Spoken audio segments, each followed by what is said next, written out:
Welcome back to Mark My Words Football Podcast with Rob and Scott. It was another good week of football in the NFL, and we've got a really good show for you in store today, including our new quarterly segment of our quarterly tiers of teams. Yes, very exciting.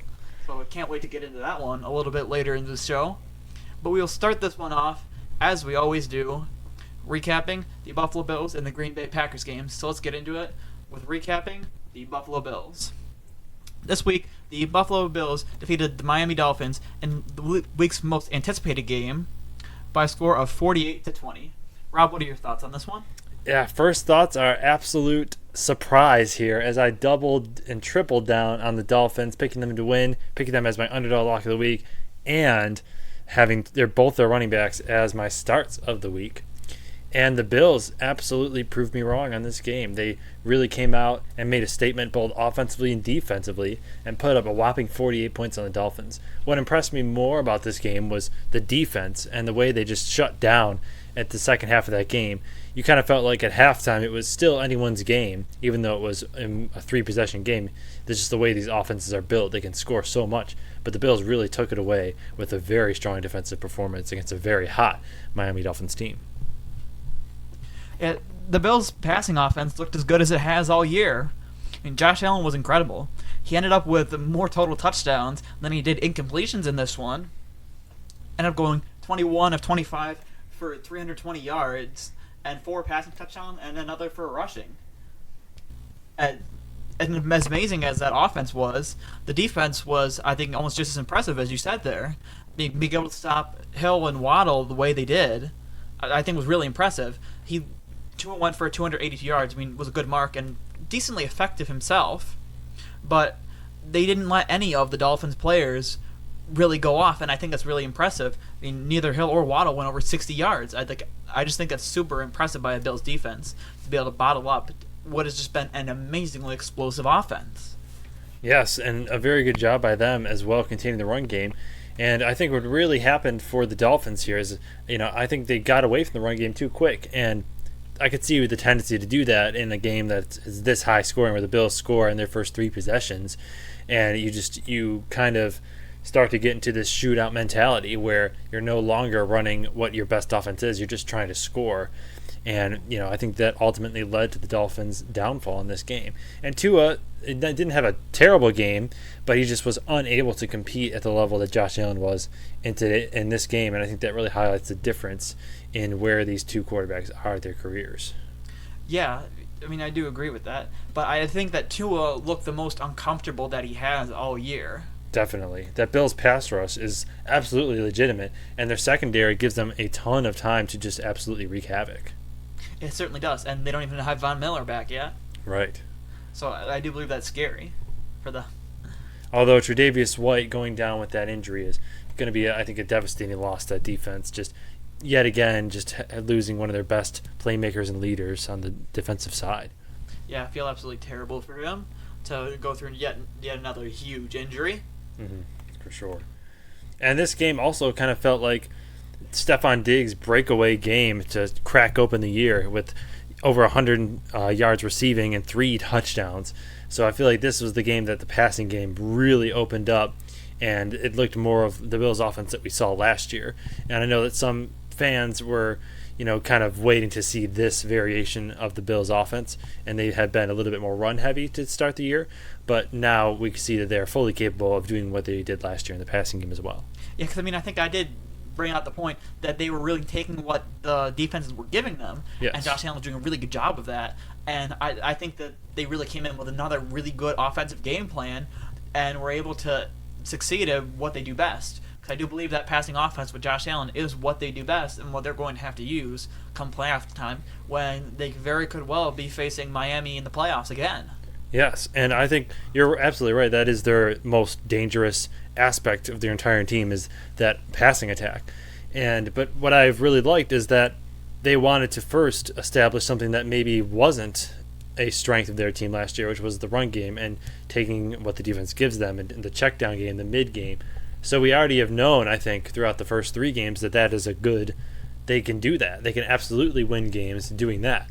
But they can also win doing what they did last year with the big passing game as well. So it looks to be a more well-rounded team this year than last year, which is something scary to say considering their success last year.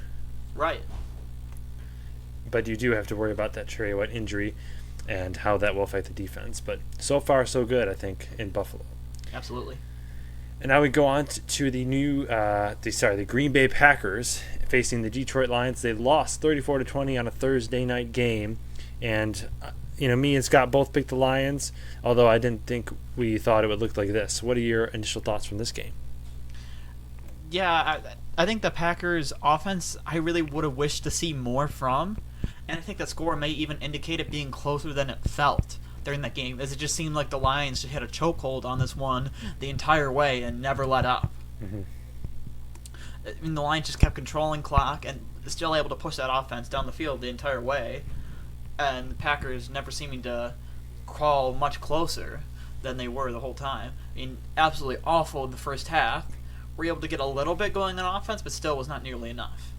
Yeah, and this is the second week in a row where we see the Packers offense start off really, really slow. And you had the week before last week with the Saints, they were able to come back in the fourth quarter and take over the win, but not an ideal start. And this week, the Lions were just too good of a team to do that against. So if you look at the quarterback stat comparison, with Jordan Love with more yards, more completions, but again, not indicative of what the game was really like. The Lions absolutely demolished Green Bay on the run game. I mean, you even had Jared Goff looking pretty able there, scrambling. The Packers just were not able to get a lot of pressure in this game, and really the main takeaway for me is their complete inability to run the football. I mean, you had Aaron Jones and A.J. Dillon combining for 10 carries and 29 yards. I mean, that is unacceptable. Yeah, averaging just over 2 yards a carry for the running backs, which are supposed to be such a big part of your offense and should really be there to help a first-year quarterback succeed. And they were unable to do that. Meanwhile, on the other side, you see Detroit being able to successfully do that even a bit much while they're just ramming Montgomery into a wall. Yeah. Well, not seeming to give Gibbs enough snaps, but maybe that's a story for another day. Yeah, Gibbs seems to be really talented. He gives you that burst of speed. But I think that that Thursday night game, the Lions were really just focusing on wearing the Packers' D-line down. And it absolutely worked. They were able to completely wear them down, bring those linebackers into the box, and then just ruthlessly slice and dice them in the mid-passing game with Amon-Ra St. Brown and Laporta. So this is kind of what I saw coming, but I thought the Packers would be able to respond a little bit better than they had in games last year where the Lions played a similar strategy. And, in terms of the running games, I think, once again, it's more reflecting the offensive line weakness than the actual running backs. Everybody loves a good clown, and now it's time to meet the NFL's Clown of the Week for this week. This week, our Clown of the Week is none other than Cincinnati Bengals head coach Zac Taylor. So let's talk about why. So in this game, on the very first drive, the Bengals, who has a really terrible offense so far this year, are able to drive it down all the way into the red zone and are on the 3-yard line, and instead of going for it, they opt to kick a field goal, already just starting that game out with cowardly decisions. When you know full well your offense has not been operating well, you squander a good chance right off the bat. I think it's absolutely cowardly and clownly on his part. And then to leave Burrow in for as long as he did, it's just absolutely clown-worthy to me. Like, when you're getting beat as bad as they were, down 27-3, and that score was in for a long time. Burrow was getting hit left and right in this one. He was taking hard hits. He is obviously injured. Your team is getting beat down, and going into that fourth quarter, they had 145 yards of total offense, so it's ineffective. The quarterback is injured, and he just had a sack fumble to end that third quarter to leave him in. Like, Zac Taylor, you are the clown of the week. Right, one of the poorest coached games of the entire season. Just getting absolutely murdered and keeping your guy in there when he's obviously hurt. Absolutely deserving of the clown of the week.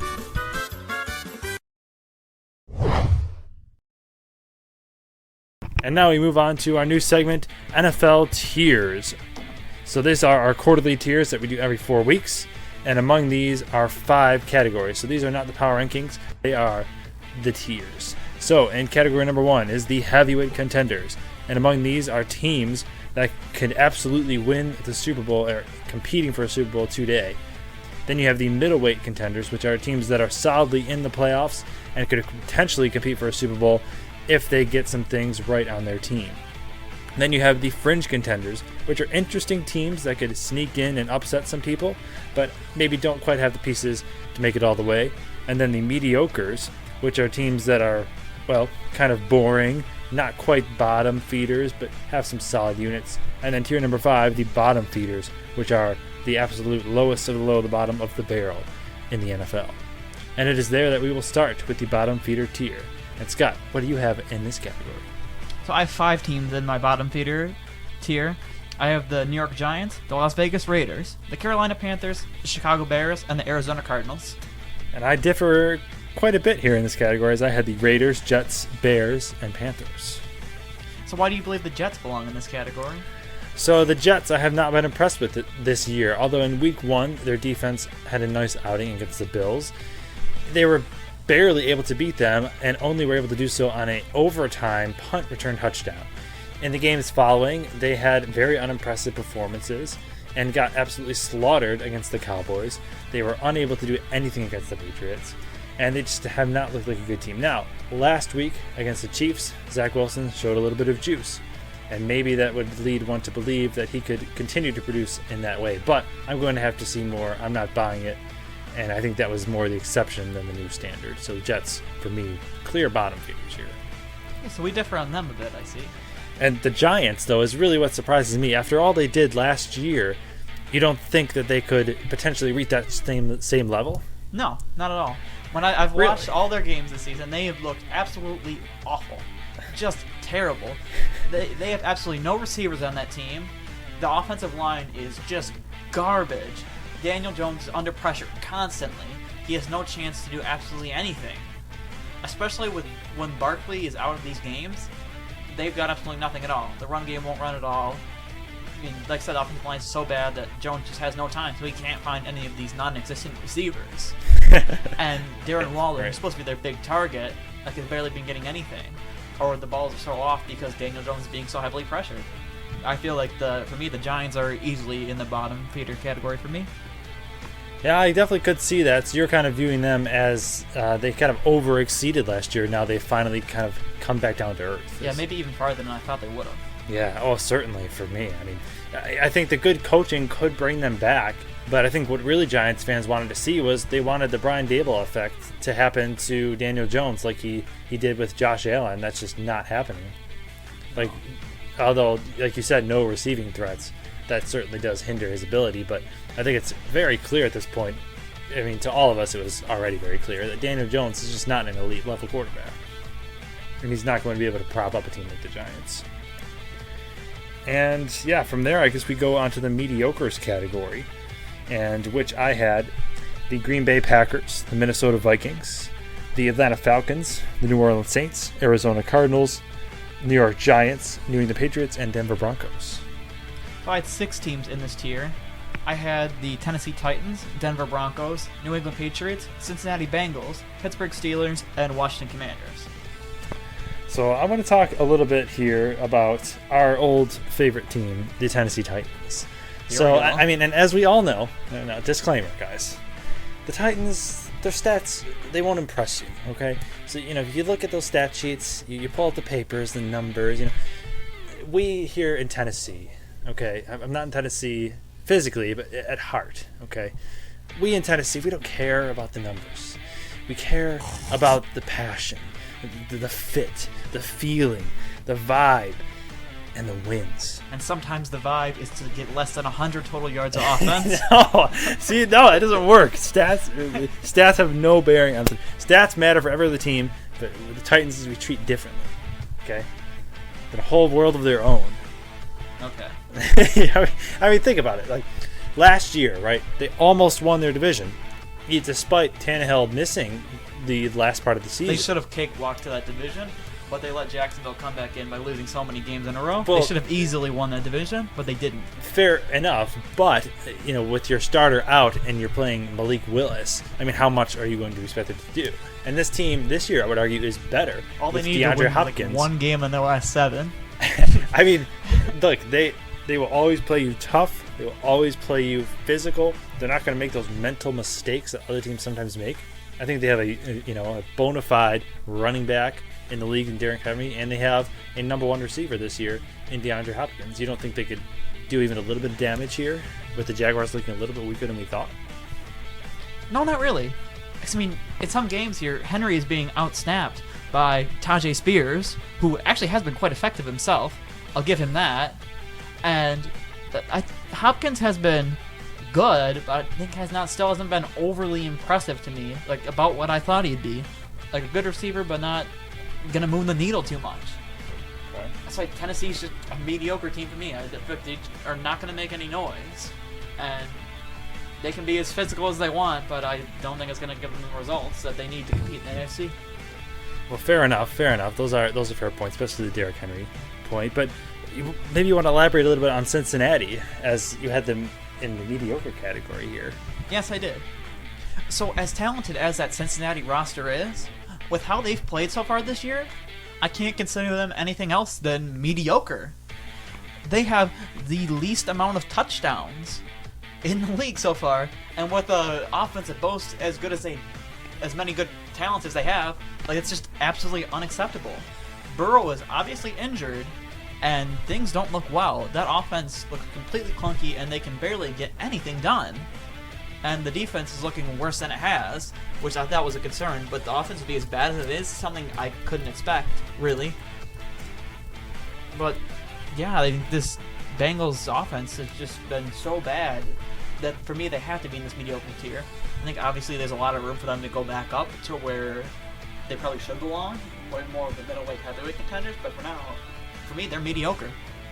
Yeah, I mean, I would definitely maybe, I still have a little more faith in the Bengals, I think. Joe Burrow, obviously an elite quarterback. They have elite receiving threats and running, and a good running game with Joe Mixon. But for me, what really makes me ponder about this Cincinnati team is, oddly enough, Baker Mayfield. And this is what I call the Baker Mayfield double standard. You look at the Bengals and Joe Burrow and how bad of a season he's having with injury, mind you. Nobody is questioning how bad Joe Burrow is. But what about Baker the year with the Browns, and when he was playing with an injury as well? And we all just shredded Baker Mayfield for his play. The point here is the Bengals will be fine if they rest Joe Burrow. Don't make that same mistake the Browns made. Don't play your guy when he's hurt. I think that's simple. Never play your quarterback when he's hurt. He's only going to get worse, and he's not going to play at his elite level. So why would you play him in the first place? Yeah, I was definitely with you on that Baker Mayfield year. I feel like I was one of the minority as well, like calling out for that. Like there's evidence that we think that Mayfield's good. Like I think we think it's an injury. Exactly. And you don't want to have a potential re-injury or an aggravation in that calf.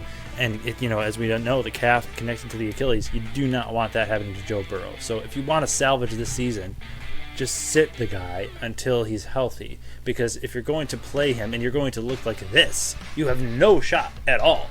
Like, we could both agree that the Bengals have no shot if Joe Burrow plays like this the whole year. Oh, absolutely. So why would you continue to start him? And it just blows my mind. Yeah.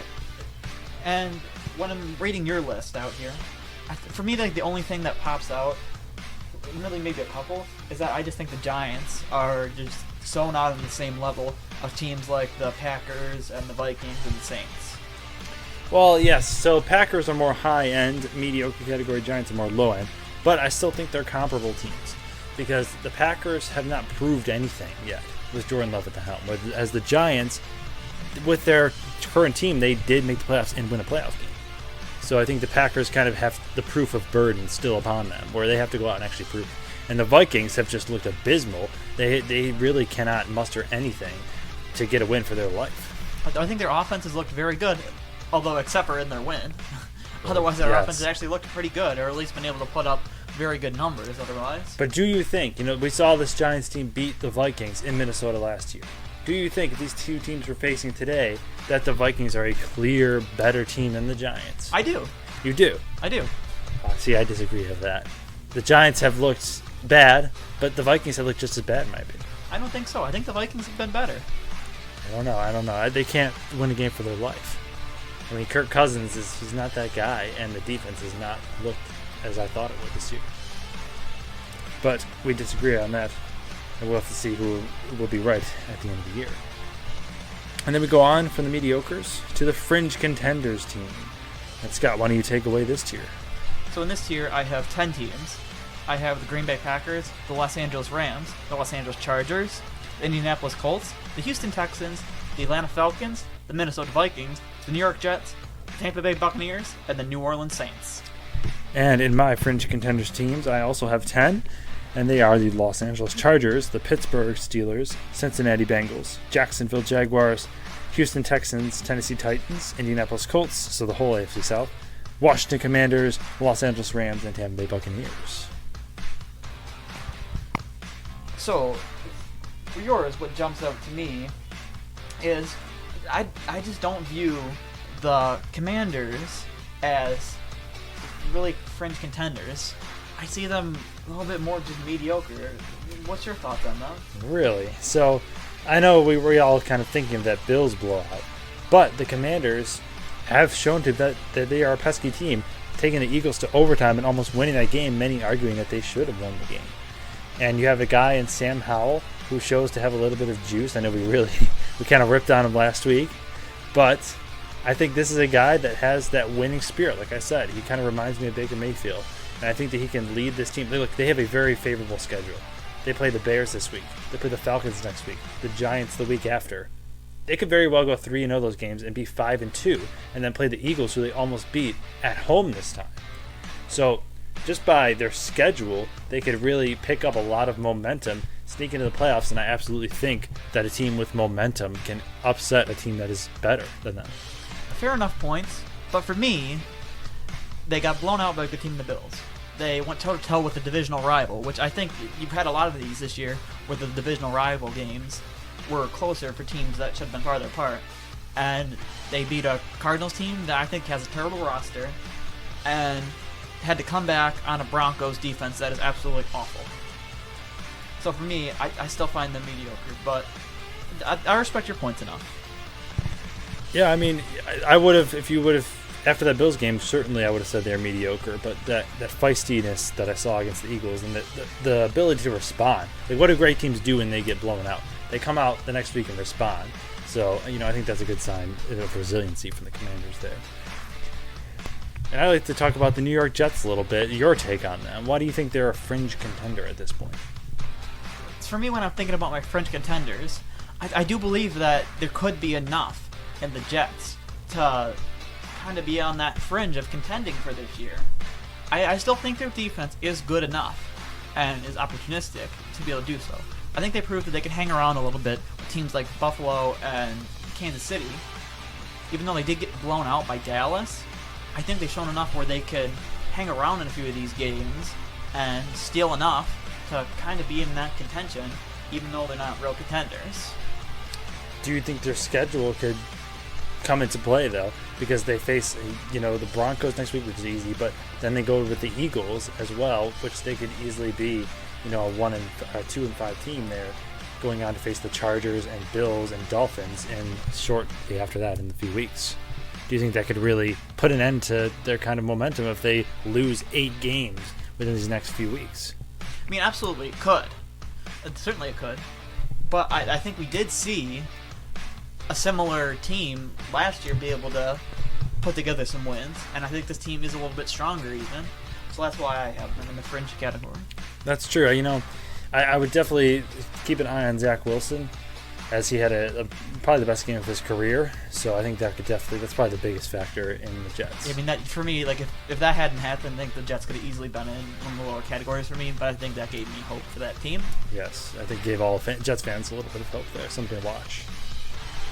And then we go on from the fringe contenders to the middleweight contenders. And in this category, I have 5 teams. And they are the Miami Dolphins, the Cleveland Browns, Seattle Seahawks, Detroit Lions, and Baltimore Ravens. And I also have 5 in the middleweight contenders. And that is the Philadelphia Eagles, the Cleveland Browns, the Baltimore Ravens, the Detroit Lions, and the Seattle Seahawks. So, I want to talk a little bit about the Eagles here because they were the NFC champions last year. They played a really good game against the Chiefs. Jalen Hurts looked like one of the best quarterbacks in the league, and they have continued to win this year. Why do you think they're middleweights instead of heavyweights? I mean, honestly, I do believe that they're stealing some games and their standings really kind of say that they're better than they really are. I mean, I think we all said, going back to week 1, that they should have lost that game to New England. Yeah, I mean, I would. They did play a close divisional game with Washington. I think that Minnesota game should have been a lot closer than it really is. And I haven't loved how that offense has looked this year. Honestly, I think it's looked a lot clunkier than it had last year. Mm-hmm. And that's really what gives me pause to put them up in that heavyweight division again. I do think they're a little bit lower than some of those teams. Their defense isn't quite as good. They've lost a lot of pieces to that, like I talked about a couple of weeks ago. And I just think that offense doesn't look quite as efficient as it did. Yes, well, I will say, push back a little bit on the defense. Their defensive line, I think, is just as good as last year, with Jalen Carter filling in the role of Hargrave quite nicely. And although the secondary does appear to be vulnerable, the Eagles this is still very early in the year, and as far as Super Bowl hangovers go, this isn't pretty bad, starting 4-0. So what encourages me is, yes, they're not playing great, but they're still winning games against no walks in the park here. And, their schedule is pretty favorable. I think they're going to be able to really work on their game even more and practice and really figure out what works best for them. And I think they absolutely should be in the heavyweight category.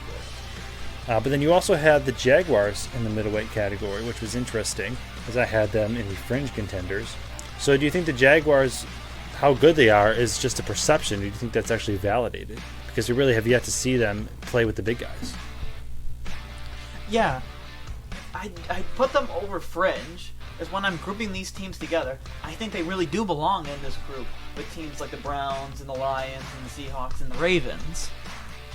I really do think that. I think they got enough pieces.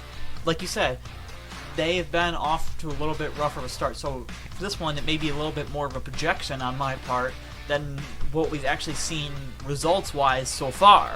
I mean, obviously with them losing to the Texans and winning in a game against Atlanta, where Atlanta just basically gave it away to them, where they almost seemed like they tried to give it away themselves. Right. But I do really have that strong a belief in Jacksonville to still keep them in that middleweight division, even with the results we've seen so far. But, I mean, to push back on that just a little bit, I was a big believer in the Jaguars this year. I had Trevor Lawrence winning the MVP, but their stats have really been underwhelming, and the eye test has really looked quite stagnant as well. The offense they've played this year are the Colts, Chiefs, Texans, and Falcons. Now, I know we all think of the Chiefs as a great offense, but at that point in the year, at the early week 2, they weren't all that great. They picked it up in the last couple of weeks. Against those teams, not exactly the cream of the crop in terms of offenses, they have the 26th yards per game in defense. They've allowed the 26th most yards per game on defense. So that is, to me, a huge concern. And we're going to see them play the Buffalo Bills next week. I think really the defense is, for me, what's holding Jacksonville back from being a midweight contender.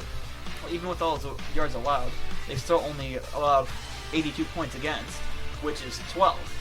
Right, but I think that, that's due to the fact that they were facing those offenses. Once they start facing the elite offenses in the league, you may see more points being scored. Well, they did really hold Kansas City to a low mark, one of the lowest in the Mahomes era. That is true, but do we think Kansas City is elite yet? I don't know, with the receivers. I do. I'm not so sure. I think they will be. I think at this point, I don't think Kansas City would be an elite offense yet. But we can disagree there, as that is the midweight category. And then the heavyweight category, I have 5 teams here. And they include the Buffalo Bills, San Francisco 49ers, Kansas City Chiefs, Dallas Cowboys, and the Philadelphia Eagles. For mine, I also have 5 teams. The Buffalo Bills, San Francisco 49ers, Kansas City Chiefs, Dallas Cowboys, and Miami Dolphins. So Miami Dolphins in the heavyweight category, even after that loss. Yes, I still keep them there. I still think that offense is just as good. That could stand with absolutely anybody in this league. And I believe they belong in heavyweights because of that reason. I think that I weight them higher than these teams I had in the middleweight. As if they were to go up against any of these teams in the middleweight, I think I would project them to win. I do believe in this Dolphins team, as I think I went into a lot last year and early this year. I still take more stock into the fact that they were able to put up that 70 than the fact that they lost a team like Buffalo. Although their defense can be concerning, for me, they still belong in the heavyweight contenders. Yeah, so the defense we were all told was going to be a lot better with Vic Fangio has yet to really materialize.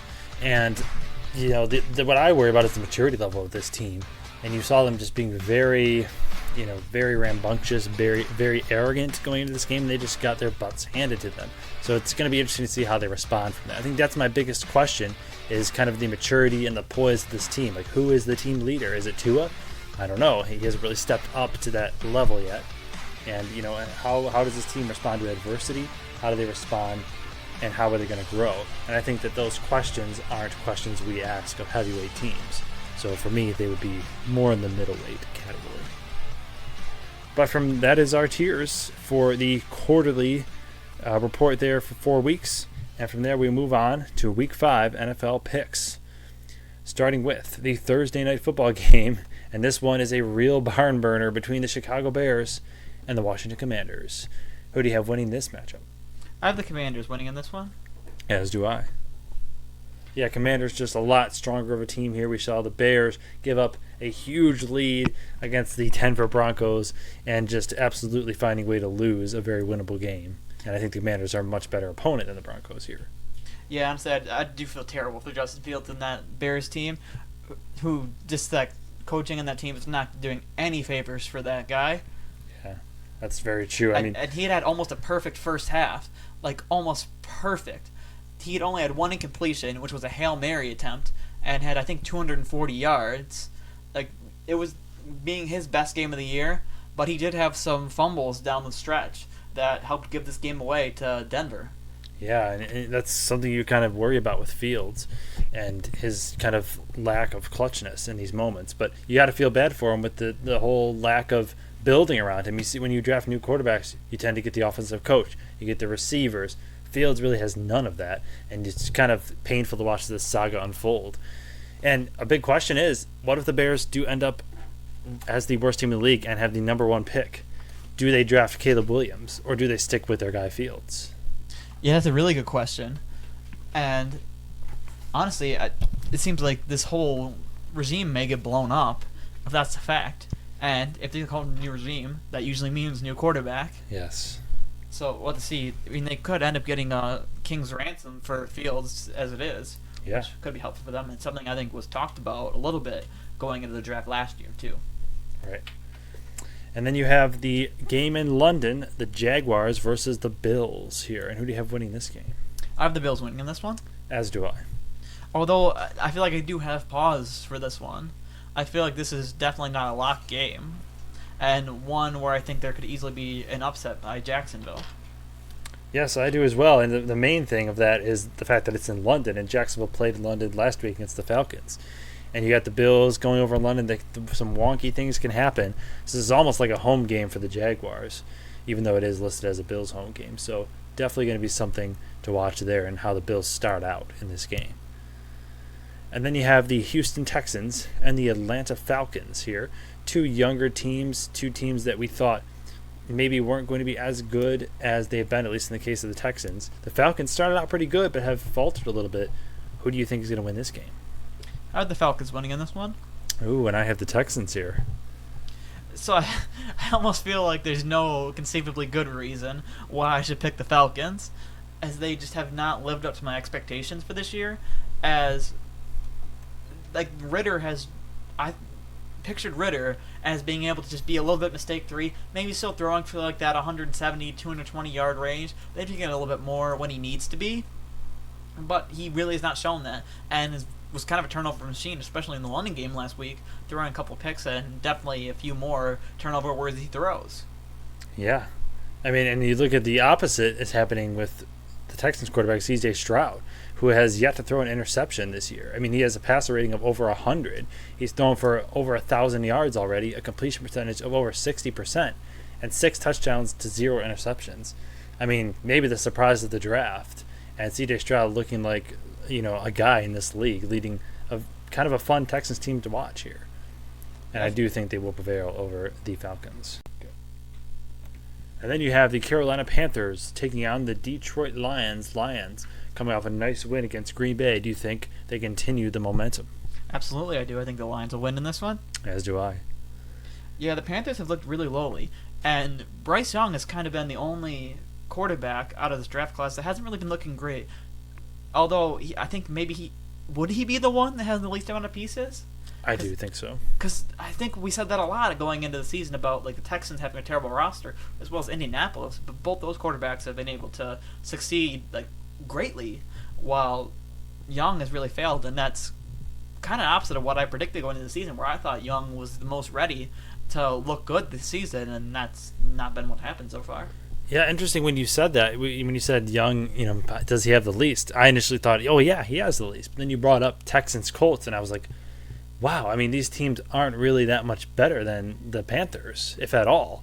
And I think that really goes to show you Bryce Young has really not lived up to his draft position yet. I mean, obviously so early, but, there's no doubt, I think for him, the offensive line is really causing him some trouble here. And, I think maybe the Texans and Colts have a little bit more juice on the offensive side than the Panthers do, where the Panthers maybe are relying more on their defense to win them games. But, I think Bryce Young will definitely have to pick it up, or else the fans will start to get a little antsy. Right.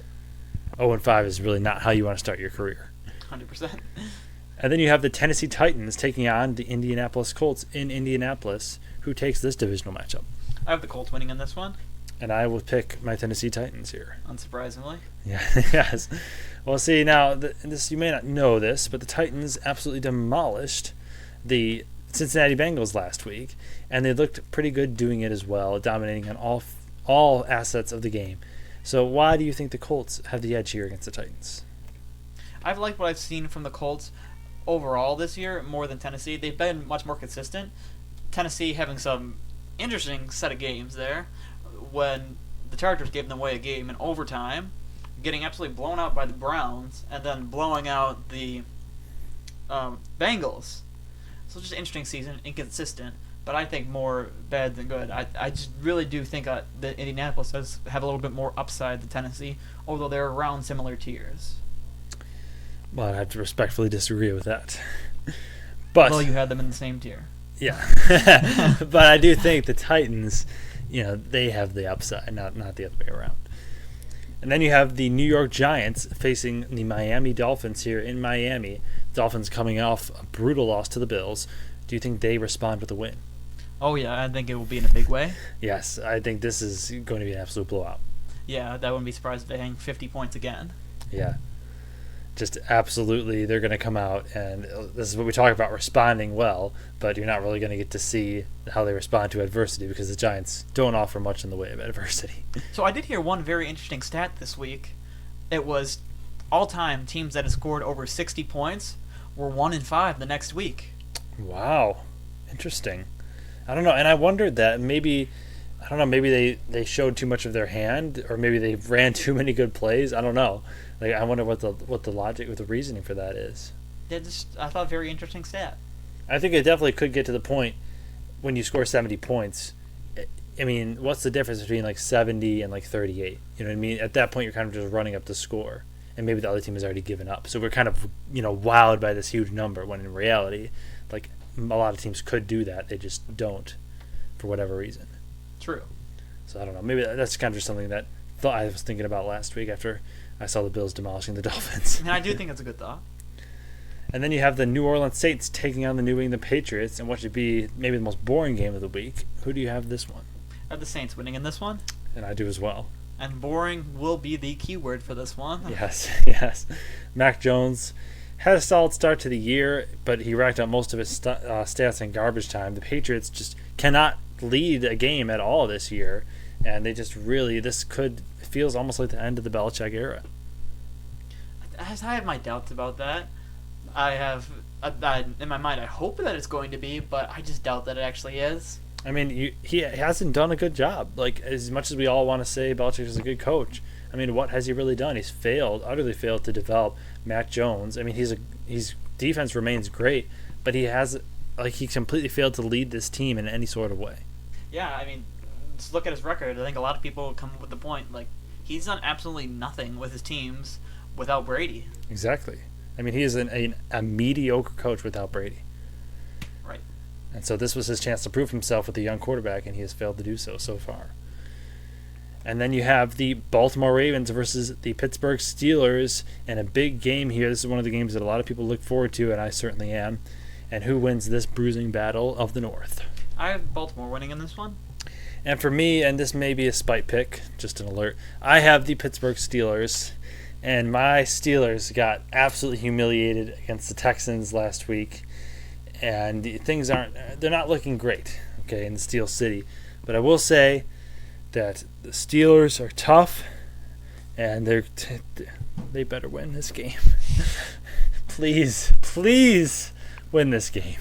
With all the injuries that Baltimore is currently suffering, they definitely have a chance. Yes, and if they don't, for the love of all that is good, fire Matt Canada. I don't call for people's jobs. I don't like to do it, but this guy is terrible.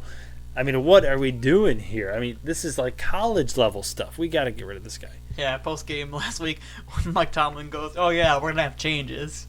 All the changes are just gonna be from not wearing helmets in practice to wearing helmets in practice, not firing your terrible offensive coordinator." Yeah, that's just. I mean, I understand when you're a stable organization like the Steelers, you don't like to do things like fire coaches in the middle of the year, but it's obvious that this just is not working right now, and you need a change here. You need some juice, some invigoration.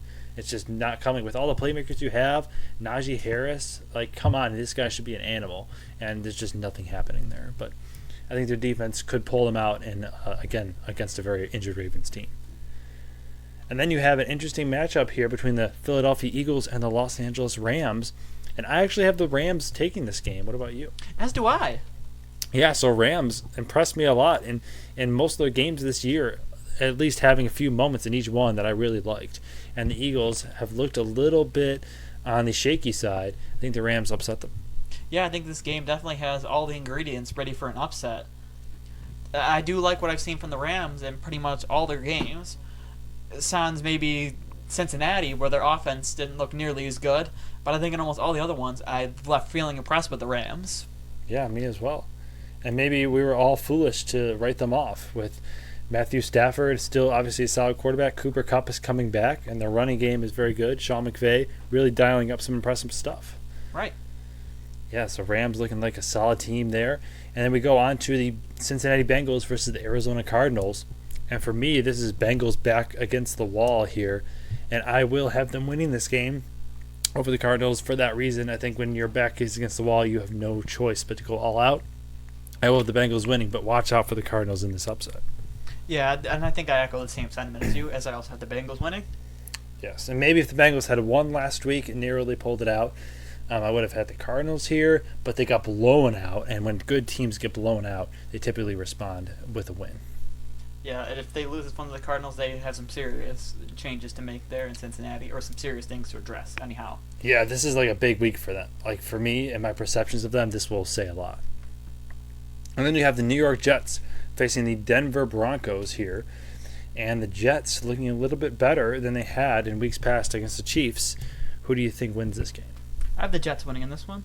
And I do as well. And this was kind of a game of careful deliberation, but I want to see Nate Hackett get his revenge on Sean Payton.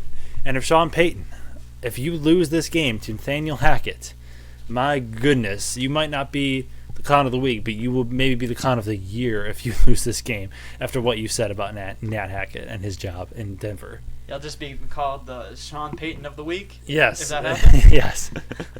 I'm all here for it. This is going to be all eyes on Jets Broncos. They got a 4:00 slot. I mean, this is going to be intense. And then you have the Kansas City Chiefs facing the Minnesota Vikings. Who wins in this matchup? I have the Chiefs winning in this one. And I do as well. I'd like for this one to see their offense really look like they're going to take off and fly this year.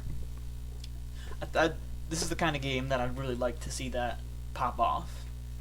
Yes, and I agree. And the Chiefs really had a nice week against Chicago, and then a bit of a down week against the Jets. So facing a weaker Vikings defense, you kind of want to see them, find who their number 2 receiver is or who the number 1 receiver is, I guess, because Kelsey is really the number 1. And we just got to keep feeding those receivers. I think Sky Moore is starting to emerge a little bit. But for the Chiefs, it's about finding the identity of the receivers. And I think even while doing that, they'll beat the Vikings. And then you have, in my opinion, the best game of the week, the playoff rematch between the Dallas Cowboys and the 49ers. Very, very tough decision who wins this game. I have the Niners winning in this one, and for me it wasn't tough.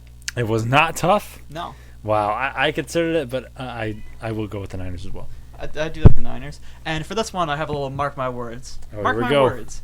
I think the Niners are going to win by double-digit points in this game. Double digits. Bold pick. What's the line on this game? The line on this game is currently 3.5. 3.5. 49ers here by 3.5. So double digits, you're saying? Wow. Yes. I think that would back up the other mark my words I have about the Niners, that they are the unquestioned top dogs, and this will continue to help cement that for them.